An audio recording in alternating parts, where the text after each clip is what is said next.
Land 3 the legend of dragon king के इस episode के शुरुआत में हमें 3 सालों बाद डोंगाई साइंस एंड टेक्नोलॉजी पार्क का सीन दिखाया जाता है, जहां पे हम देखते हैं कि दो बच्चे जो होते हैं रनिंग कर रहे होते हैं, जिनमें से एक कहता है कि ठीक है मैं मान गया कि तुम एजिल अटैक टाइप एक वॉर स्पिरिट मास्टर हो, तो क्या तुम इतनी तेजी से दौड़ना बंद कर सकते हो। तो ये जो दूसरा लड़का होता है ये कहता है कि तुम भले ही शॉर्ट रेंज में काफी धमाकेदार दौड़ते होगे, लेकिन अगर बात लॉन्ग डिस्टेंस रनिंग की आती है तो तुम किसी भी हाल में तुम मुझसे नहीं जीत सकते हो। तो इस पर जई जो कहता है कि क्या बताओ तो आखिर मैं क्यों नहीं जीत सकता हूँ। तो इस पर ये जो दूसरा लड़का होता है कहता है कि अच्छा तो तुम्हें वजह जाननी है, तो कैसा रहेगा कि हम एक छोटी सी रेस करें जिसमें हमें डोंगाई सिटी से त्यान हाई सिटी जाना होगा और देखते हैं कि कौन जीतता है। तो जई जो होता है ये कहता है कि ठीक है बहुत हो गया, अब रुक जाओ, क्योंकि मैं तुम्हारे जैसा इतना भी बोरिंग बंदा नहीं हूँ। तुम तो ये बताओ क्या तुमने अच्छी खासी मात्रा में कंट्रीब्यूशन पॉइंट्स को बचा लिया है। तो ये जो दूसरा लड़का होता है ये हमारा टांग वुलिन होता है और ये कहता है कि हाँ वैसे तो ये आसान नहीं था, लेकिन फिर भी मैंने अच्छे खासे सेव कर लिए हैं जो कि आराम से काफी होंगे। और फिर हम देखते हैं कि ये दोनों ही एक बिल्डिंग में आ जाते हैं, जहाँ पे हमें अनाउंस करके बताया जाता है कि डोंगाई टांग वुलिन और डोंगाई जई जो है ये दोनों ही काफी ज्यादा हार्ड वर्किंग स्टूडेंट्स हैं जो कि अब अंदर एंटर कर सकते हैं। और फिर क्या था, जई और टांग वुलिन जो होते हैं ये अंदर आने लगते हैं और तभी सिस्टम जो होता है इनकी जांच करने लगता है, जहाँ पे हमें मालूम चलता है कि टांग वुलिन जो है ये अब एक आउटर डिसाइपल है जो कि 13 साल 5 महीने का है और इसके पास टोटल कंट्रीब्यूशन पॉइंट जो है वो 7863 हैं, जिनमें से इसके पास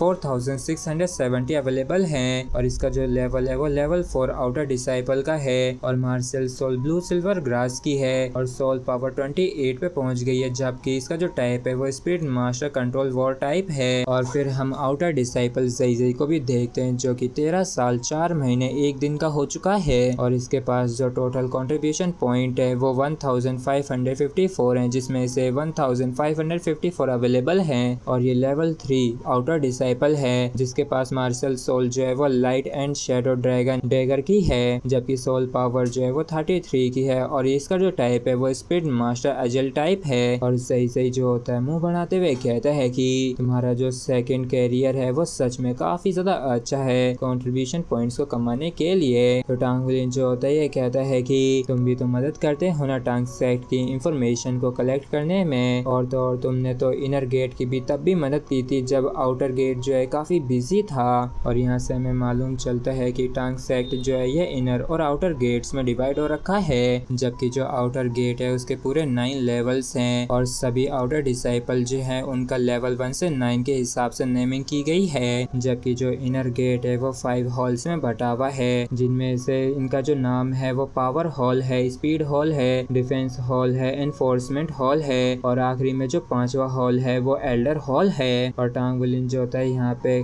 कंप्लीट किए हुए टास्क को हैंड ओवर कर रहा होता है जो कि 3000 मेटल रिफाइनमेंट फर्स्ट ग्रेड था और इसके बदले में इसको टोटल 600 कंट्रीब्यूशन पॉइंट्स मिले होते हैं और इसके पास जो अवेलेबल कंट्रीब्यूशन पॉइंट्स है वो अब 8463 पे पहुंच चुका है। और तभी इन कंट्रीब्यूशन पॉइंट्स को इस्तेमाल करते हुए 1000 ईयर ओल्ड ड्रैगन टेंडेंट को ले लेता है, जिसके बाद 1000 year old sea dragon marrow को, और जैसे ही इन दोनों को हासिल करता है तो काफी ज्यादा खुश हो जाता है और अब सिर्फ टांग वुलिन को 1000 ईयर स्पिरिट आइटम्स की ही जरूरत है जिससे कि ये अपनी सेकंड सील को ब्रेक कर पाए। और टांग वुलिन को इस बात पे पूरा विश्वास होता है कि अगर ये अपनी सेकंड सील को ब्रेक कर सका तो इसकी जो मार्शल सोल है वो डेफिनेटली दोबारा से इम्प्रूव करेगी। और इसी के साथ फ्रेंड्स हमारा एपिसोड जो होता है ये यहीं पे खत्म होता है। अगर आप लोगों को वीडियो अच्छा लगा तो प्लीज चैनल को सब्सक्राइब और वीडियो को लाइक करना बिल्कुल भी ना भूलें। Thank you.